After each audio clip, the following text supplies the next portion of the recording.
Hey, it's Baranya, and I just wanted to talk a little bit about Apple's announcement at the WWDC 2018, which was yesterday.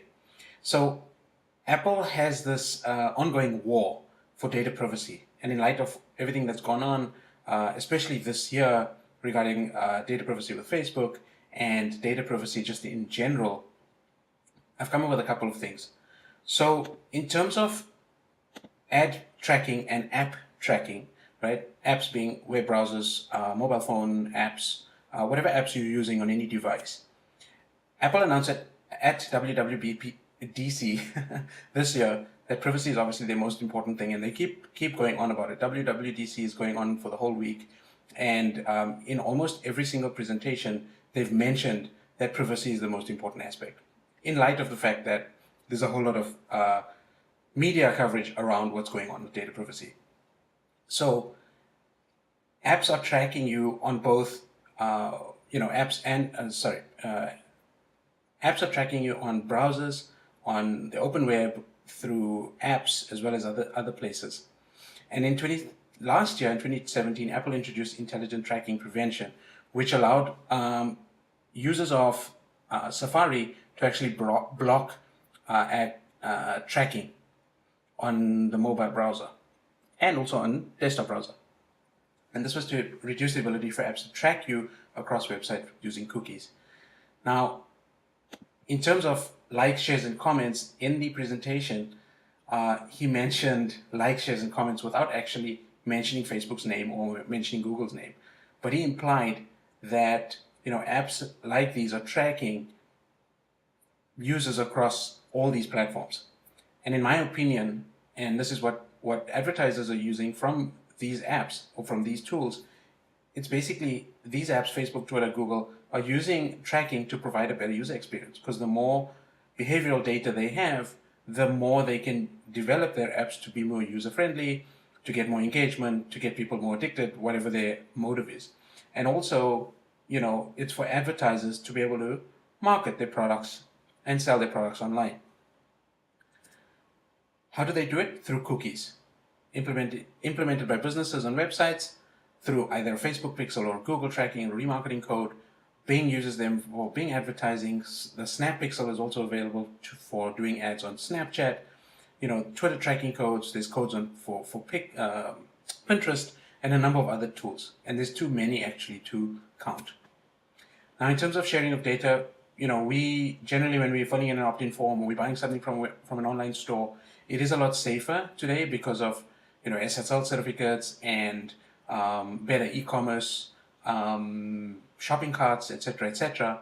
But we do it because we have this level of trust, right? One of the biggest factors when actually putting together a store to sell products or even to provide a service is businesses are trying to create this level of credibility and trust that the information is accurate, that their data is safe, that the money they're paying is the money that people are paying is actually worthwhile, and that they're gonna receive the product.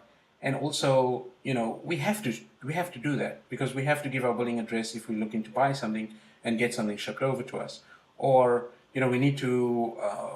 Every single company is using some sort of a profile, so they've got a profile on you, your name, your surname. They're tracking your behavior within the app or collecting data on you. If you're part of a mailing list, those companies are collecting information to be able to segment the list and to be able to track your behavior, to give you a better experience so that they can send you marketing material or send you information that you're actually interested in. Because that's what businesses are about, right? Businesses are selling tools, they're selling products, they're selling information so that you can learn from them and so that you can engage with them. Now, we all hope that these companies are not sharing this information. Right? I should probably underline that word. They're not sharing this information. But the truth is, it's the opposite, right? Not in all cases. I don't know what the percentage is, but in terms of advertisers and businesses, we're all using this information. As an advertiser, if you're doing ads on Facebook, you're doing ads on Google, on Twitter, on wherever, this tracking and this information that these companies have collected, the data, helps us to be able to put our products in front of the right people. Now, without that, it's going to be really, really difficult to sell your stuff. And obviously, over the years, these tracking tools have become more and more intelligent. They're using artificial intelligence to be able to identify your behavior and almost predict your next move, right? And the problem is companies such as Facebook and other companies in history, some recently and some back in the past, have sold that information either for profit or they've given the information out unknowingly, right? It could even be a hack. A hack is also considered to be a breach of security and a breach of privacy. So there's another case where recently, Amazon Alexa's device actually listened in on a conversation and sent an email with that conversation, a voice recording of a husband and wife talking about hardwood flooring in their home, and that message was sent to a friend on their contact list. There are a couple of cases like that at the moment. Now, in terms of advertising and blocking, ad blocking and privacy, right? All of these companies, Apple and other companies, including Google, are on a mission to reduce the tracking ability, right? So people have the ability now and there are ad blockers out there to be able to stop advertising on websites. So you can actually tell your browser to block certain websites or choose to block certain websites and apps. Now on Safari, Apple is taking it a step further and saying, when you visit a browser, when you browse a website from your Mac or from your phone using the new iOS update or the new Mac software coming out later this year, you'll see a prompt by Safari that will ask you whether you want to actually accept and allow these websites or these apps to track your activity, and that's necessary. So if people don't, if somebody says they're not allowing it, the browser will block all that information and not provide it to the website. Now, obviously, there's implications. Now, before we talk about that, I want to talk about browser usage a bit, because there are implications, and I want to try to figure out how much of an implication it has. So if we look at the worldwide browser market share, and this is data from StatCounter, right, we can see that Google Chrome is used on 58% of devices, and this is devices mobile or and desktop, and also other devices that have browsers, right? 58% is using Chrome. Safari is 13.78. So 13.78 of device users are using Safari. Safari is implementing this, and so that's why I'm focusing on Safari. In America, though, Safari is used by 31% of the population. Now that's a relatively high number. If we look at mobile data usage or mobile browser usage worldwide, it's 17%, and Safari on iPhone in the US is half of the population. It's more than half, 51%.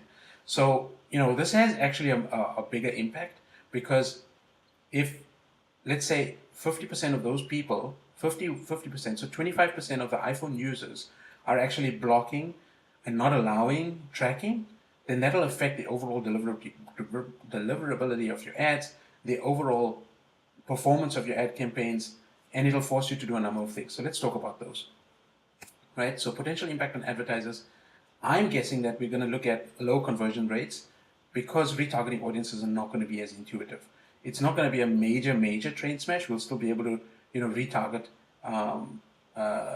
businesses and retarget consumers using this technology, but it will drop.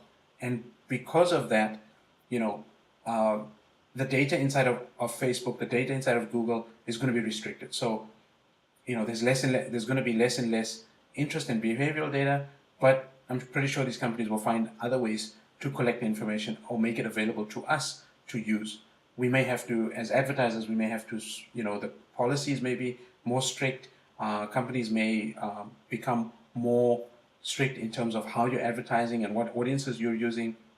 So the approval process to get your ads approved and actually on the platforms may become more strict. And then also consumers, from a consumer point of view, because this is going to be something that they're going to be more aware of, consumers are going to be expecting, and they are already expecting, richer content from advertisers. So not ads that are just salesy, not ads which are just, hey, give me your money. and they want the ads to be less intrusive and less disruptive. And because of all of this, right, the platforms are going to actually be forced to increase the ad costs to force higher engagement and quality. So Facebook and Google already have metrics. So Facebook has a relevance score which determines how well your ads are placed in terms of your audiences, how well your copy is written, how well your video is done, how well your image is done, and also maps the engagement on those posts. So if your engagement is high, you're mapping, you're talking to the right people, then your costs for advertising actually does drop. And it's the same thing with Google. Google uses a quality score to determine how well your ad is ranking, and it uses a number of different factors to actually determine what your quality score is going to be. And then there's also legislation that's just come up, right? So there's the General Data Protection Regulation Act, which is GDPR, which was actually went live last week, and this forces a number of different things. I'm not going to cover all of those things in this video, but GDPR in the EU is forcing companies to actually treat data in a much more secure and safe way, and also empowers people, consumers, to question the use of the data. Why are these companies asking me for this information? How are they using it, etc., etc. And then of course there's already legislation in Canada, and there's also lawsuits and things that are going on with Facebook and this Cambridge Analytica data scandal, and also in recent news of things that are going on. So that's my take on it. I hope you found this video interesting, and let me know what you think in the comments. Please do like the video if you enjoyed it, and I'd like to hear feedback from you in terms of what is going on and what your thoughts are on data privacy in general. Thank you so much.